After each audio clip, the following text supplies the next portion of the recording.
They laughed when he walked in alone. They rolled their eyes when they saw his skin. They whispered, smirked, and made sure he felt like he didn't belong. Because in their eyes, a black man had no place in a room wrapped in silk tablecloths and vintage wine. He had a reservation. He had a name. But none of it mattered. Not to them. Not until it was too late. What began as a quiet dinner turned into a slow, brutal humiliation. Subtle at first, then undeniable, unfolding beneath crystal chandeliers and smiles sharpened by entitlement. They didn't know who he was. They didn't care. And that was their first mistake. This isn't just another story about service gone wrong. It's a story about what happens when the powerful think they can decide who deserves to be seen, to be respected, to be seated. Stay with us as we follow every twist, every silence, every insult, until the moment everything changes. If this story pulls you in, if it makes you think twice, like the video, subscribe to the channel, and tell us in the comments where you're watching from. What would you have done in his place? What would you say to someone who thinks dignity has a dress code? Let's talk. Maison du Marbre sat nestled between two luxury fashion houses on the corner of Sheridan and Gold, gleaming under the early evening lights of downtown Chicago. A line of luxury sedans crawled past, their glossy exteriors reflecting street lamps and storefronts. The air smelled of cool stone and expensive perfume. Through tall glass doors, jazz music drifted from inside, smooth and precise like everything else about the place. Malik Shore stepped from his black sedan, adjusted the cuffs of his blazer, and approached the entrance. He wore a tailored charcoal jacket over a crisp white shirt, and his shoes, dark Italian leather with clean stitching, clicked once on the polished pavement before he entered. Inside, the warmth of the restaurant hit him instantly, not from heat, but from opulence. Crystal chandeliers hung like inverted crowns over a room of white tablecloths, bronze fixtures, and walls lined with dark oak. There was a scent of truffle oil and aged wine in the air. A server glided past, carrying a tray of oysters, as laughter rose from a nearby table. At the host stand, a young man in a navy vest and slim black tie glanced up. His name tag read Carson. Carson saw Malik before he smiled. But he didn't smile. He held Malik's gaze for a half second, then looked away, pretending to type something on his screen. Malik stepped forward, offered his name calmly, and mentioned the 7:30 reservation booked 2 days earlier. Carson squinted at the monitor, tapped it once, then frowned, the gesture too theatrical to be sincere. He cleared his throat and apologized, saying the main dining room was no longer seating solo guests due to high weekend volume. He said it was a house policy, one not listed anywhere. Malik, still polite, asked if the reservation had been canceled. Carson replied that it had not been canceled, merely reassigned. He gestured toward the bar. It was nearly full. One empty stool stood near the end, its cushion crooked, a basket of lemon rinds left from the last cocktail. Malik asked again if the table he reserved was still available. Carson avoided his eyes and said solo diners took up valuable floor space. He claimed the pacing of the kitchen couldn't support off-pair service at that hour. Malik looked around the restaurant. 5 tables near the window stood empty. One server was lighting a fresh candle. In the rear corner, a waiter rolled out a dessert cart. Malik returned his gaze to Carson. His expression hadn't changed. Behind them, the door opened with a soft chime. A white couple entered, mid-30s, dressed for a casual evening. The woman wore a green blouse and tan heels. The man wore a sport coat over a polo shirt and jeans. Carson looked up, his face brightened, and his posture straightened. He greeted the couple cheerfully, asked if they had a reservation, and when they said no, he smiled and assured them he could make something work. He signaled to the second hostess, a woman in a tight bun and red lipstick, who immediately retrieved 2 menus. Together, they escorted the couple past Malik and into the main dining room. Carson walked by as if Malik were made of glass. Malik turned slightly, said nothing, and stepped aside. He stood near a wall of wine bottles, beneath a brass lamp that cast soft shadows across his shoulders. From his inner pocket, he retrieved his phone. He opened the reservation confirmation, glanced at it, then tucked it away again. A woman in a server's uniform walked by with a tray of desserts. She met his eyes for a brief second, then lowered her gaze. The second hostess returned to the stand. She glanced at Carson, then at Malik, then straightened her vest and approached him. She apologized for the inconvenience, her voice smooth but impersonal. She explained again that the restaurant didn't seat solo diners during peak hours. Malik asked if that policy was printed. She said it was an internal standard, one not shared publicly. She added that Malik was welcome to wait, but she couldn't estimate how long it would be. Behind her, another party entered, a trio this time, all white, all in business attire, laughing about a flight delay. Carson looked up, smiled, and without even checking, motioned to the hostess to seat them at a booth near the glass. A server glided past him, offering water to a table of 4 with cheerful ease. Another brought out a tray of amuse-bouche to a young couple seated just moments ago, without reservation. Malik noted the precision in the service, the choreography of politeness offered without resistance. Only it never pointed in his direction. From his vantage point, Malik could see the host station clearly. Carson stood behind the podium with shoulders squared and a voice low but animated as he gestured toward the floor plan on his tablet. His tone changed depending on the skin color of the guest. With white couples, his voice rose half a register, his eyes brightened. His hand waved with confidence as he motioned to an open table, often one with a view. With anyone else, especially someone like Malik, his cadence dropped, became clipped, rushed, professional only in the coldest sense. Malik observed these patterns with clinical detachment. He'd seen them before at private airports, in investor lounges, at auctions where his name was known, but his face not yet recognized. Each time, the theater of respect played differently depending on the audience. What he experienced here tonight was not new, but it was sharper. Because here, unlike those other places, he had entered anonymously. Here, they were playing out their assumptions, unaware they were being watched by someone who didn't just see them. He understood them. The hostess returned to the stand after seating the latest pair of walk-ins. Her eyes met Carson's, and for a moment, they both glanced toward Malik. She whispered something under her breath, and he responded with a shrug. Malik saw the flicker of uncertainty cross her face. She reached toward the podium, tapped the tablet, and then paused. Another guest entered, a solo white woman in a beige trench coat, her heels echoing lightly across the marble. Carson's entire posture shifted again. He smiled warmly, stepped around the podium, and gestured grandly. She laughed softly, clearly charmed, and within minutes, she was seated 2 tables deep into the main room with a glass of house white arriving before the menu. Malik felt no jealousy. He felt no surprise. What he felt, instead, was confirmation. He took 2 slow steps forward, standing now directly in line with the host podium, just within polite range, but still distant enough to be ignored. Carson turned slightly, caught sight of him, then immediately looked down at the tablet. The hostess, more hesitant this time, finally stepped over. She clasped her hands in front of her, adjusted her blazer, and offered a professional smile that lacked warmth. She told Malik there had been a delay in seating due to a private party occupying the central section. She assured him they were trying their best to accommodate all reserved guests, though she could not provide an exact wait time. Malik simply nodded once, said thank you, and returned to his spot by the wine wall. Behind him, another white couple entered the lobby. Carson's voice rang out with enthusiasm, cutting through the soft music as he welcomed them. He asked if they had called ahead. They said no. He said it was no problem. He tapped the tablet once, nodded toward the rear half of the restaurant, and within seconds, the pair were seated with menus and wine glasses. Malik noted the time. 11 minutes had passed since his own confirmed reservation was denied.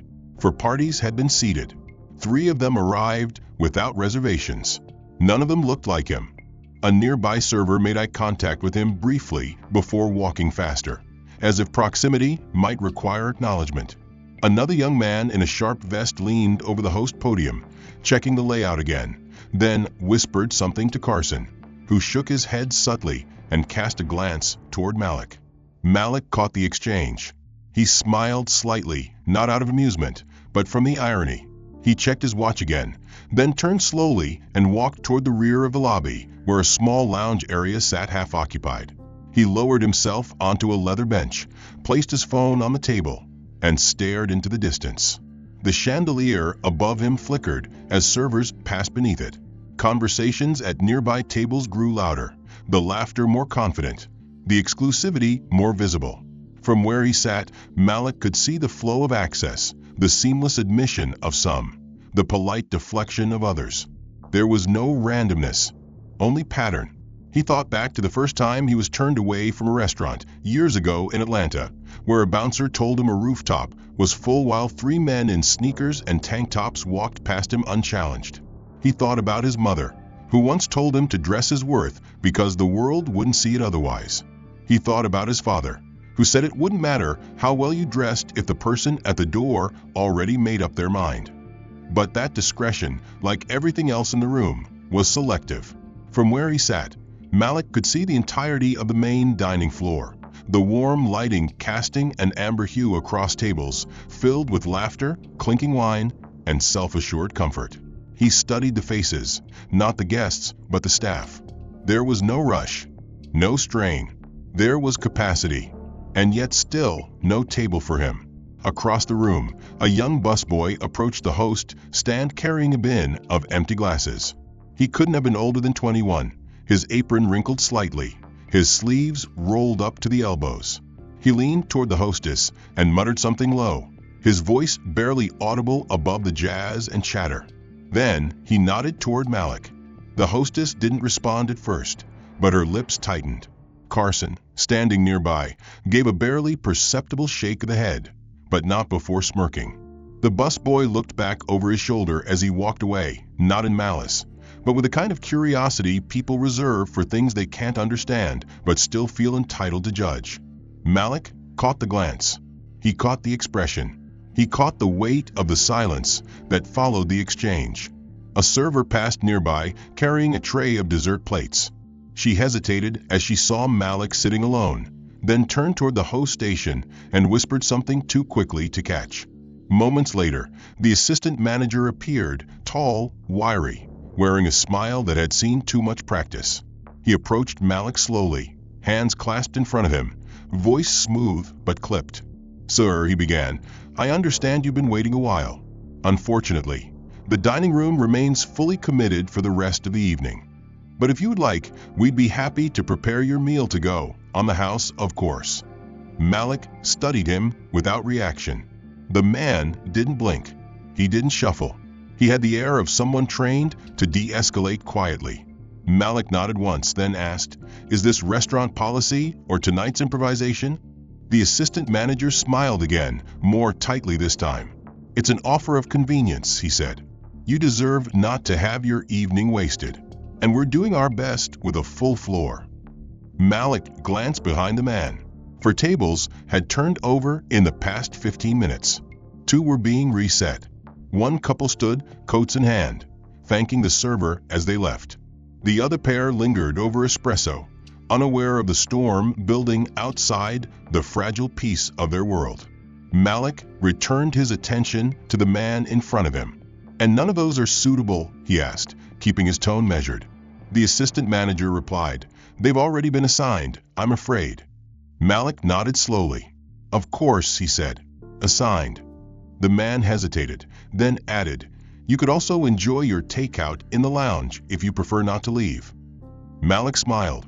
"So I'm allowed to sit near the restaurant, with food I didn't ask to be boxed, because the kitchen has space, but the room has rules." The assistant manager opened his mouth, but paused. Behind him, the hostess approached again, whispering quickly into his ear. His expression shifted just slightly before he turned back and repeated, "We're just trying to offer a solution." Malik responded, "I'm not looking for a solution. I'm waiting for what I was promised."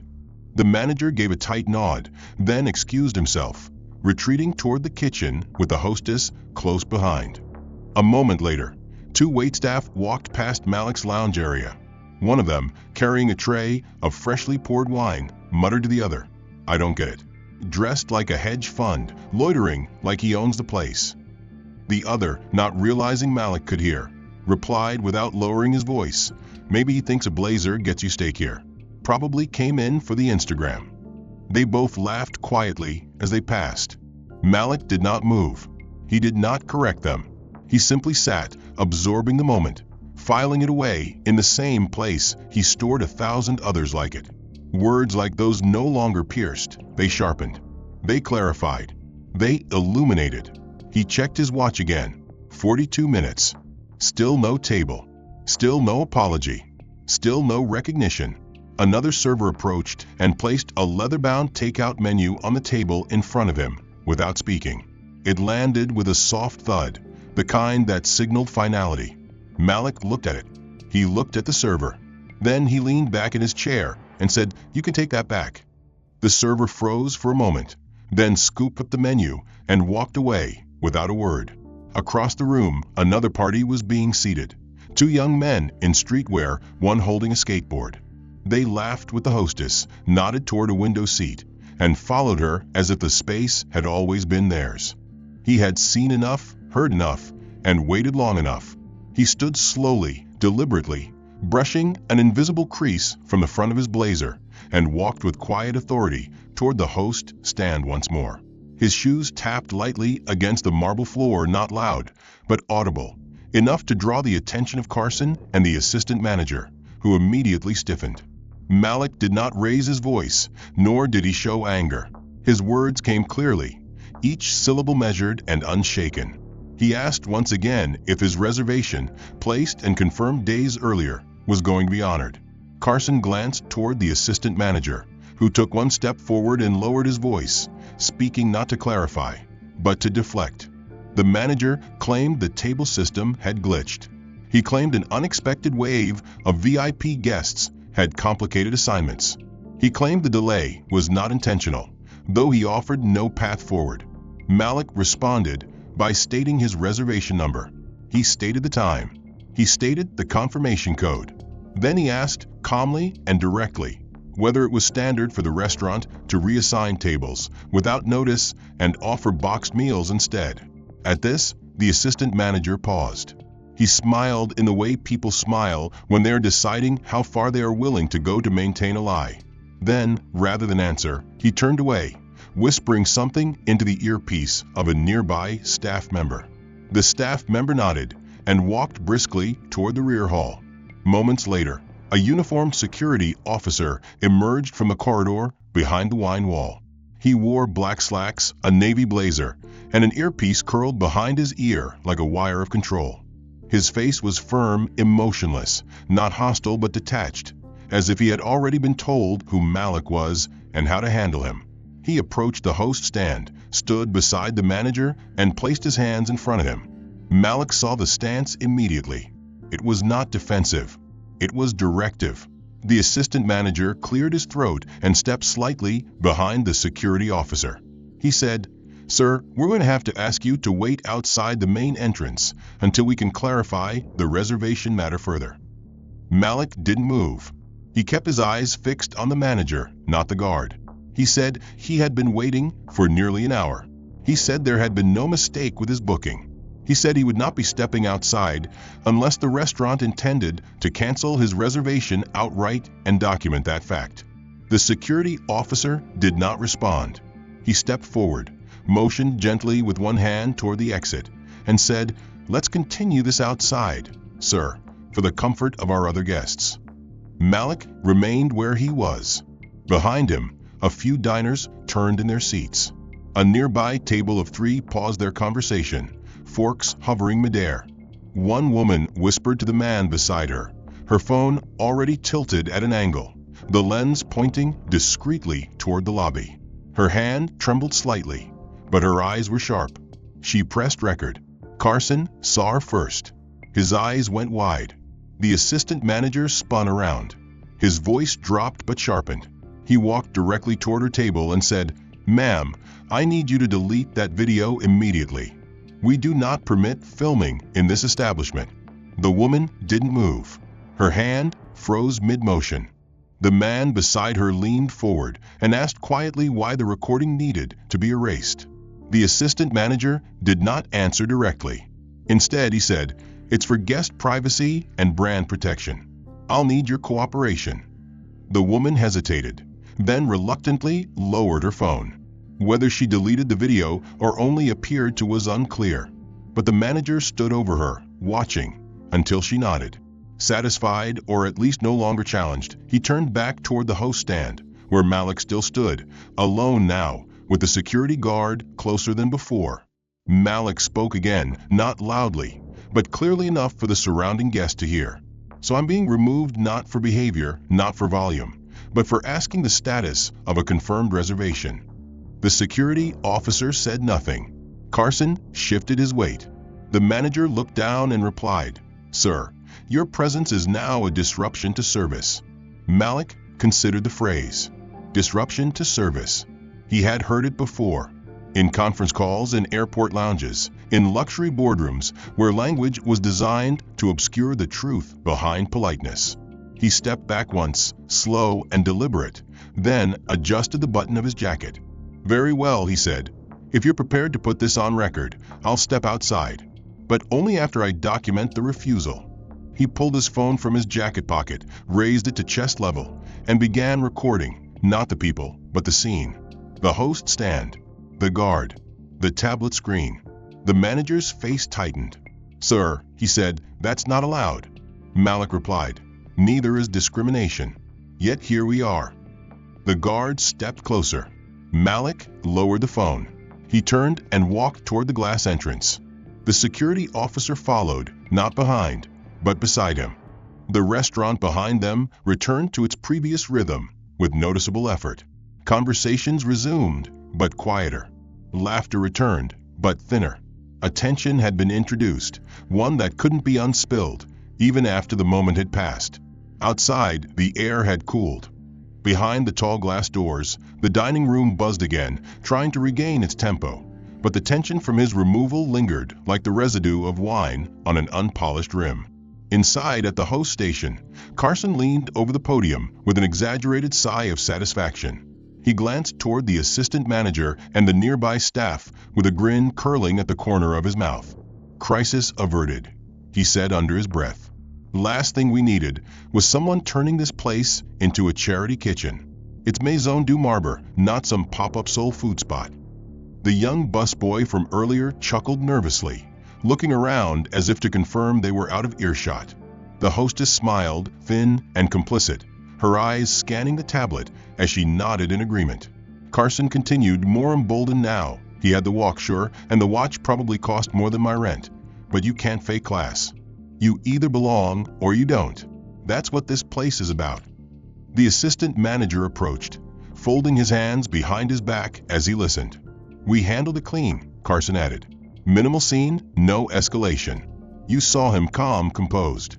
Probably one of those influencers who thinks dressing sharp gets you 5 stars. If we had let him sit, the whole tone of the room would have shifted. The manager nodded slowly, his expression unreadable. Then he said, "Let's stay sharp. No phones, no video leaks. We can't afford noise like that." Carson tilted his head smugly. "He'll post a Yelp review at most," he replied. "Let him. This place has a 2-month wait list. We don't need to apologize for standards." At that moment, the manager straightened, as if summoned by duty. He turned toward the glass doors and noticed Malik still standing just beyond them, motionless, framed perfectly between the decorative iron sconces. Something in the manager's face hardened. Not regret, not discomfort, but calculation. He whispered to Carson, then walked toward the entrance and stepped outside. Malik turned slightly, acknowledging his presence, but not initiating. The manager clasped his hands in front of him and said, "Sir, I want to make something clear for everyone's peace of mind. We reserve the right to refuse service to anyone at any time, without justification.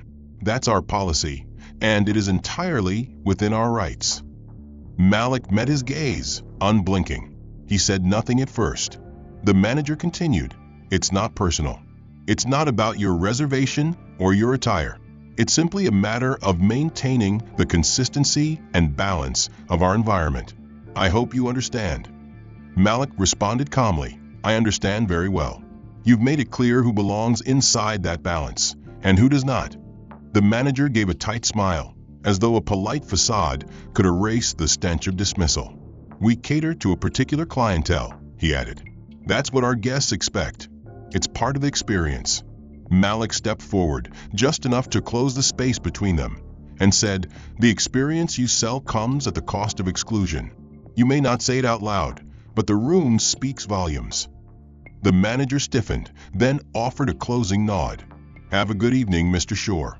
He turned and walked back inside, his posture exact, his steps swift, his conscience undisturbed. Malik stood still, watching the door swing shut behind him. Inside, Carson resumed his banter, now more confident after the manager's endorsement. Man really thought walking in solo, looking like a Netflix executive, was going to get him a prime window seat, he scoffed. "You can wear the clothes, but you can't buy the pedigree." A junior hostess nearby, younger and clearly newer, whispered, "What if he actually was someone important?" Carson waved her off, laughing. "If he was, we'd know. People like that come through with names. Reservations under brands. Black cards on the table before the menu arrives. Not alone and quiet, checking their phone every 5 minutes like they're waiting on backup." In a dark corner of the dining room, an older gentleman overheard the exchange. He swirled the wine in his glass slowly, eyes narrowed in thought, his expression unreadable. Meanwhile, Malik reached into his inner pocket and retrieved his phone once more. He reviewed the footage he had captured, not for vanity, not for vengeance, but as evidence. Not just of the denial, but of the language, the posture, the structure. He scrolled through messages from his team, some awaiting instruction, others already moving. Then he paused, turned the phone off, and placed it back inside his jacket. He wasn't in a hurry. He wasn't looking for a scene. He was documenting a truth long ignored and soon to be impossible to forget. Inside, Carson resumed his post, tapping the screen of the reservation app and announcing to a server, "Next table goes to the Rafferty party." He sat back down on the low stone ledge beside the manicured flower bed, just beneath the gold-etched logo on the glass, pulled out his phone, and placed a single call. The line connected immediately. He did not raise his voice. He did not rush. His tone was steady, surgical. He stated his full name. He stated the location. He listed the details: time of reservation, sequence of interactions, the refusal to seat, the suggestions to order takeout, the arrival of security, the forced removal. He did not embellish. He did not editorialize. He merely described, each fact delivered like a sharp note in a legal deposition. On the other end of the call, there was no interruption, only silence.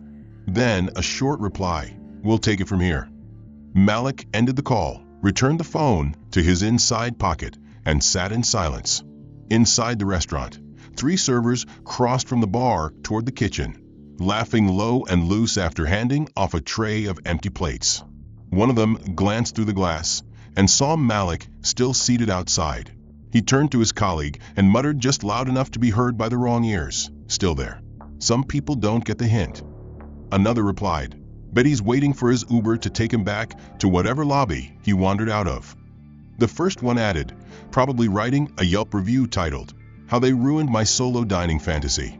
They all laughed again, then disappeared behind the swing doors. Their laughter carried briefly through the narrow hallway before being swallowed by the clatter of dishes and hum of fluorescent lights. Outside, Malik remained still. He had heard them. He did not respond. He had heard worse before and from louder mouths. The quiet mockery of the comfortable was never about him. Not really. It was about the fear they carried, wrapped beneath their uniforms, disguised as confidence. He looked down the avenue, at the rows of cars lined in silence, headlights off, engines cooling under the weight of evening. The city was still alive, but the part of it that lived in places like Maison du Marbre had no idea it was being watched from within. Then the phone in his pocket vibrated again. He pulled it out, glanced at the screen, and recognized the name immediately. An executive who rarely called but always answered. Malik picked up and listened. The voice on the other end was brisk, controlled, and layered with attention carefully folded behind professionalism. "We were unaware the Chicago flagship had fallen into this kind of hands," the voice said. "You are not supposed to be treated like that, not under our brand, not under our banner." Malik did not reply. He didn't need to. The silence said more. The voice continued, "Someone is on the way. Don't leave." Malik ended the call without ceremony. Then he leaned forward slightly, resting his elbows on his knees. The wind had picked up along the street, and the sounds of silverware behind the glass had softened. Inside, a new round of guests was being escorted to their seats, smiling, laughing, completely unaware of what was about to arrive. Carson, still at the host stand, checked the tablet again and made another sarcastic remark to the hostess about clearing the wait list. He did not look outside. He had already decided there was nothing left to see. At the far end of the block, a sleek black SUV rolled to a silent stop. The door opened. A woman stepped out, mid-40s, crisp suit, leather portfolio in hand, eyes like cold steel. She walked toward the entrance of the restaurant with precision, not fast, not slow, but with the pace of someone used to moving inside power and being obeyed before speaking. The doorman reached for the handle, but she pushed through without waiting. Inside the restaurant, the air shifted. Not immediately, not dramatically, but like the first crack of pressure in a sealed room. She walked straight past the bar, straight past the host station, straight past Carson, who blinked in confusion and stammered an uncertain greeting. She didn't stop. She made her way into the center of the dining room, paused, turned slowly, and said, "Where's your general manager?" Silence fell like glass shattering beneath velvet. The assistant manager appeared from a side hallway, his smile automatic until he registered who was speaking. It faded completely. The woman stepped toward him, extended a folded sheet of paper, and said, "Effective immediately. Your service team is suspended.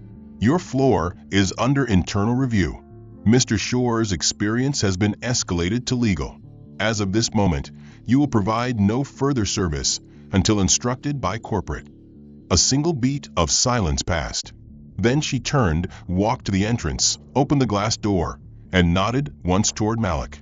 "Sir," she said, "would you like to come inside now?" Malik stood, adjusted his cufflinks, and walked forward with quiet control. He passed the glass, stepped over the threshold, and into the space that had just tried to erase him. No one said a word. The room, full just moments ago with clatter and confidence, now felt smaller, dimmer, quieter. He did not gloat. He did not stare anyone down. He walked beside the executive toward the rear of the dining room, where a single table had been cleared and relayed in full. His expression remained calm, his posture precise, and the quiet around him grew louder with each passing second. The sommelier poured a rare vintage into a wide-rimmed glass, his hand steady but eyes avoiding Malik's. The waiter who approached to place the amuse-bouche did so without a word, retreating like a shadow that had overstayed its welcome. Across the room, Carson stood frozen behind the host stand, his jaw slightly parted, the edges of his confidence fraying at a pace his mind struggled to match. The manager stood behind him, arms crossed in a poor attempt at posture and control, but his shifting stance betrayed unease. Neither of them understood what had happened yet. Not completely. They only knew that power had entered the room, and it hadn't entered through their door. Outside the restaurant, the street remained quiet, but the black SUV idling at the curb commanded more attention than a fleet of limousines. Its doors were tinted to near opacity, its finish spotless, its presence unannounced but unmistakable. Then, with the slow grace of deliberate authority, the rear door opened. A man stepped out. He wore no name badge, no lapel pin, no uniform that would declare him part of corporate infrastructure. But the way he moved, the stillness in his shoulders, the evenness of his breath, the absence of hurry, spoke to a different kind of hierarchy. One not rooted in policy, but in ownership. He adjusted the cuffs of his coat, smoothed his tie once, and walked directly toward the entrance. Inside, Carson saw the figure approaching and instinctively stood taller, forcing his voice into polite register. "Good evening, sir. Do you have a reservation?" The man did not pause. He did not acknowledge the question. He stepped past Carson with the ease of someone who had outgrown the need to be granted access. The manager took one step forward, about to intervene, but the man's eyes landed on him, sharp, cold, measuring. "You," the man said, his voice even but unignorable. "You're Benjamin Krause?" The manager blinked. "Yes." "I step aside," the man replied. Then he turned his gaze toward the center of the dining room, toward the table by the window, toward the man seated there with effortless composure. "Mr. Shore," the man said, and for the first time that evening, the name landed like a stone dropped into still water. The restaurant hushed. "On behalf of Hospitality One, I extend our formal apology for what you endured tonight." Carson's face drained of color. The manager's breath caught somewhere between his ribs. Servers paused mid-stride, menus held like shields. The man continued, "We failed to recognize not only a guest, but the principal owner of this establishment and the entire chain to which it belongs.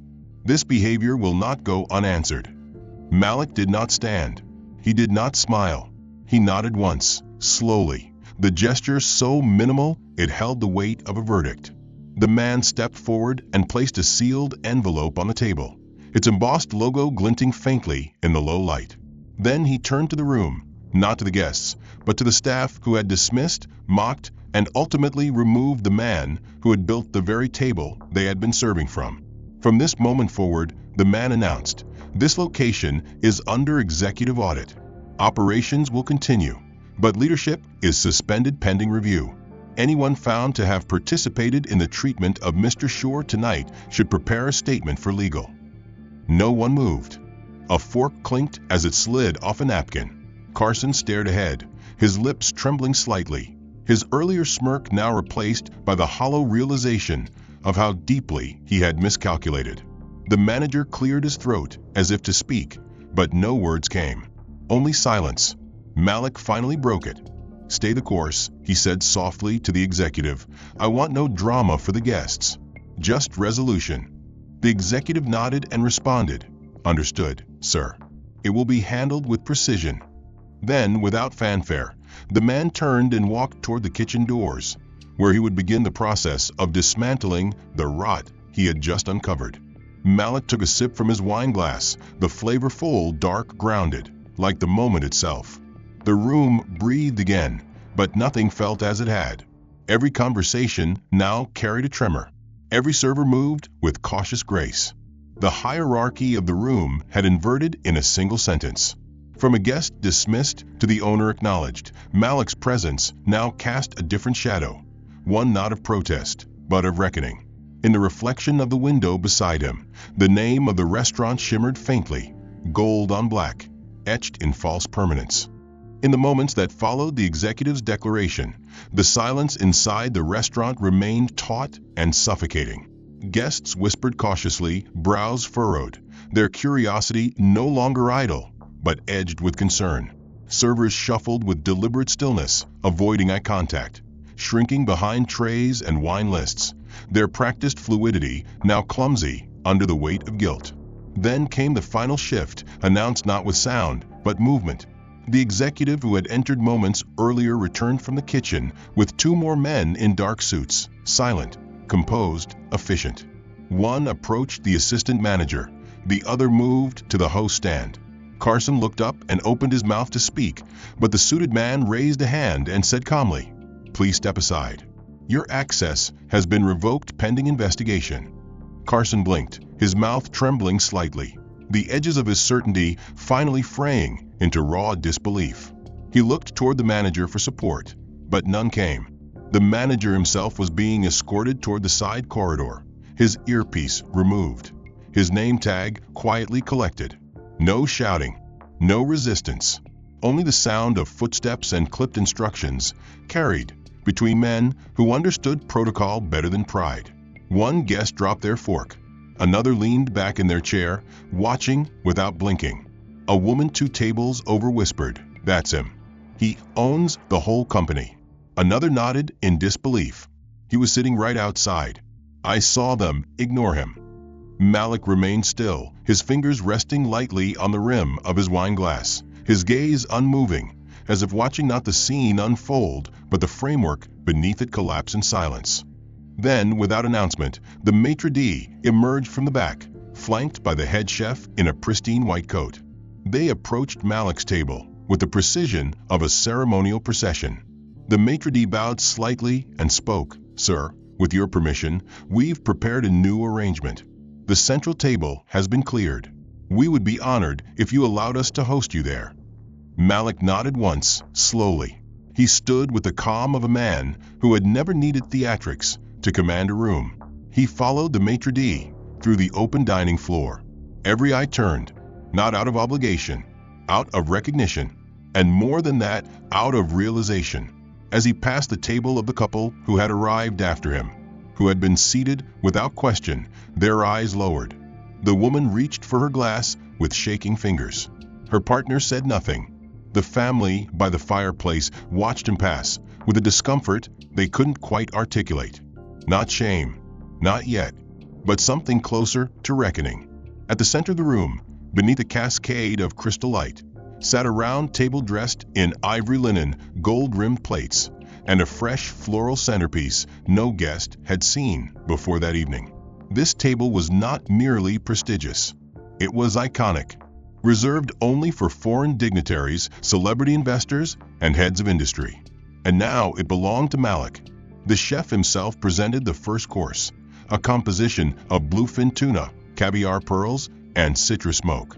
He did not speak much, only introduced the dish with careful respect, his eyes avoiding the flurry of servers behind him now scrambling to realign their choreography. Malik tasted the first bite slowly, closed his eyes once, and nodded in appreciation. Across the room, the remaining staff began to settle into a rhythm of forced normalcy. New guests still entered. Dishes were still served, but the music no longer felt background. The soundscape had changed. Every motion was watched. Every misstep now carried consequence. And at the very center, Malik sat alone, unbothered, surrounded not by bodyguards or entourage, but by clarity. One of the junior servers, barely 20, the same who had once tried to laugh along with Carson, stood near the bar, eyes locked on Malik's table. Regret began to settle into his posture. He said quietly to a colleague. He wasn't rude. He wasn't loud. He just waited. His colleague replied, and we made him wait outside. In the kitchen, the head chef paused between orders, his forehead damp with tension. He turned to his sous chef and muttered, "I never want that to happen again. Ever." Meanwhile, the new host staff began their first shift under fresh instruction, trained now not just in etiquette, but in awareness. The executive remained near the back, watching from a distance, his phone in hand, relaying instructions across the network of restaurants, now reviewing every location under Hospitality One. Then came the audio, clear and damning, of a manager telling a man in a tailored blazer and quiet presence that they reserve the right to refuse service, followed by the image of a security guard shadowing Malik to the exit. There was no shouting, no confrontation, no overturned tables or dramatic tears, just silence. And that silence was louder than any protest. Within 4 hours of upload, the clip had accumulated over 2 million views. Within 6, it was on national morning television, accompanied by commentary from civil rights advocates, business leaders, and branding experts. "This isn't just about racism," one anchor said. "This is about gatekeeping disguised as luxury." Another added, "They didn't even know who they were removing." That's the most chilling part, because to them, it didn't matter. On Wall Street, Hospitality One's stock opened down 3 points. By noon, it had lost nearly 11% of its market value, wiping out hundreds of millions in capital within a single trading cycle. Calls for transparency flooded the company's investor hotline. Board members scheduled an emergency session. Internal emails, marked urgent, rippled through the infrastructure like fire through dry timber. At Maison du Marbre, the mood had shifted from curated luxury to managed panic. The front doors remained open, but foot traffic slowed. Reservation systems flickered with cancellations. Influencers who had once championed the location quietly removed their tags, their posts, their affiliations. A journalist from a major culinary publication arrived unannounced and took a seat at the bar. The remaining staff recognized him immediately. They did not approach. They only served and retreated. Carson never returned to the host stand. By 10 a.m., his employee credentials had been locked. By 11, his name had been circulated to all affiliate properties with a notation: "Do not rehire, pending legal review." Benjamin Krause, the assistant manager, received a formal notice of termination from Hospitality One's legal department. It came with no phone call, no exit interview, only a digital signature and the clause, "Separation with prejudice." His name would never appear on another guest ledger in the city again. Carson, stunned by the speed of his fall, attempted to reach out to contacts in smaller venues. But word had already spread. One message read simply, "We saw the footage. Not interested." He sat in silence in his apartment that afternoon, scrolling through threads of strangers dissecting his facial expressions, his posture, his comments, none of which he could deny because they had all been captured without filter. He laughed when the man left. One commenter wrote, "You can hear it. He really thought it was funny." Others posted screenshots. One created a side-by-side comparison of Carson standing smugly behind the podium, then shrinking beside the executive who had entered with purpose. The caption read, "Confidence built on ignorance crumbles fast." Meanwhile, Hospitality One's board took swift public action. A press release was drafted and approved within 3 hours.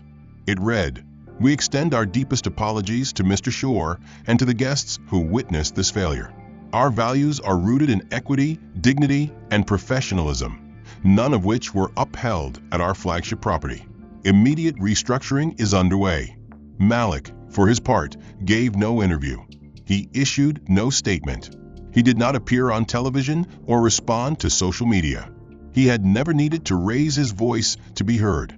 The moment had spoken for itself.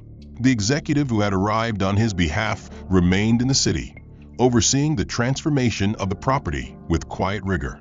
New training modules were implemented. Senior leadership reshuffled. Compliance officers embedded in the floor staff. From the outside, Maison du Marbre continued to serve food, continued to play music, continued to pour wine into crystal glasses. But within, every motion carried the aftertaste of a lesson not taught but lived. The head chef, once proud of his spotless dining room, now sat with a compliance officer every Thursday to review footage of his own kitchen, looking not for stolen ingredients or late plates, but bias, subtle, corrosive, structural. Staff meetings began with role-play exercises that felt uncomfortable and confrontational. They were designed to. No one who remained was allowed the comfort of pretending this had been an isolated error. The name Malik Shore, once unknown to most of the staff, now hung in every corridor, not through portrait or plaque, but through the policies rewritten in his wake. Industry forums buzzed with the story. Competing chains released statements of their own, reaffirming their commitment to inclusivity, hoping to avoid the same fate. Executives from other firms sent private notes to Malik's office, some apologizing, others thanking him for forcing a reckoning they had long deferred. But Malik never responded. Not yet. He remained silent, still focused not on punishment, but transformation. The incident no longer trended, no longer filled screens, but its impact remained, woven into training manuals, leadership meetings, and policy reviews across an entire industry.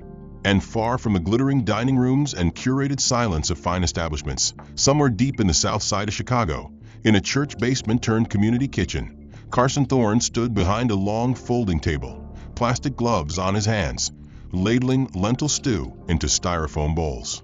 He wore a gray sweatshirt, the sleeves rolled up, and his movements were no longer rushed or mechanical. They were careful, intentional. A woman approached with 2 children trailing behind her, and Carson smiled, not out of habit, not because he had been trained to, but because in this space, people didn't walk in to be managed. They walked in to survive. He greeted her by name, handed her the bowls, and nodded gently as she passed. He didn't ask for thanks. He didn't expect acknowledgement. After months of searching for jobs in hospitality and finding every door closed, every inbox silent, Carson had ended up here, not by design, but by necessity. The industry had moved on, but his name had not. So he began volunteering at the one place that didn't ask for resumes or references. They only asked if he could carry boxes and show up on time. The first few weeks were filled with tension, with the echo of habits he had learned to call professionalism. Habits rooted in order, hierarchy, quiet control. But as he handed out meals to people with nowhere else to go, something shifted. The need to be above others began to unravel. Slowly, painfully, but with permanence. Here, no one asked about wine pairings. No one cared about linen folds or ambient lighting. Dignity here was not wrapped in formality. It was in eye contact, in remembering names, in silence when someone needed it, and conversation when they didn't know how to ask. Carson began listening more than speaking. And in that listening, he heard stories of war, of eviction, of addiction, of survival. Stories that made his old sense of status feel not just hollow, but shameful. And he worked. He cleaned bathrooms. He sorted canned goods. He learned how to sweep floors without being told. His pride bled out slowly, with every plastic spoon he handed to someone whose fingers trembled from cold. And yet, in that bleeding, something new took root.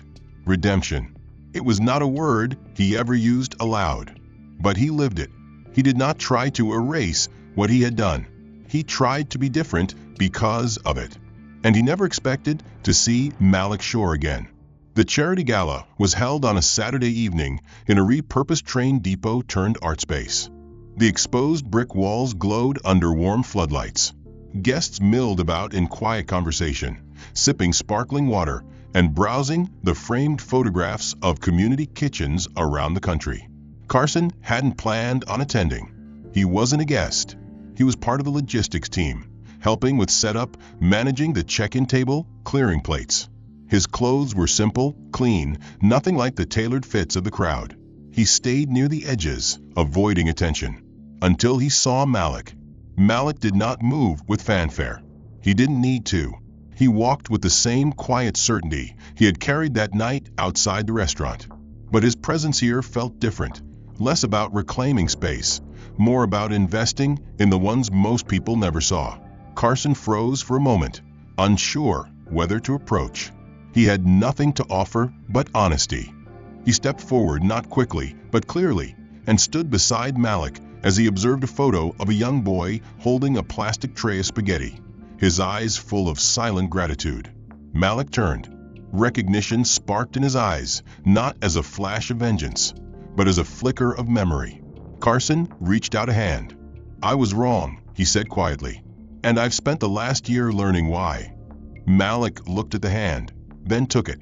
His grip was firm, but not cold. He didn't smile, but his voice carried warmth. "Thank you," he said.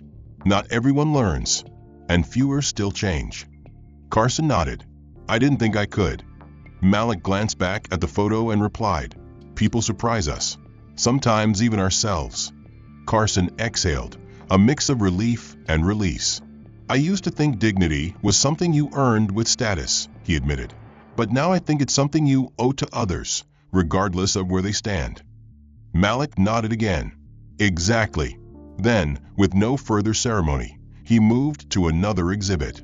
Carson watched him go, not with regret, not with bitterness, but with something closer to peace. The past could not be undone, but it could be faced. And in facing it, he had found a new place, not behind a podium, not managing tables, but among people who valued presence over performance. The end. Thanks for watching this story unfold. If you found it powerful or thought-provoking, take a second to like and subscribe. Your support helps us bring more stories like this to life. We'd love to hear your thoughts. What moment hit you the hardest, and how did it make you feel? Drop a comment and let us know where in the world you're watching from, and which part of the story stayed with you the most.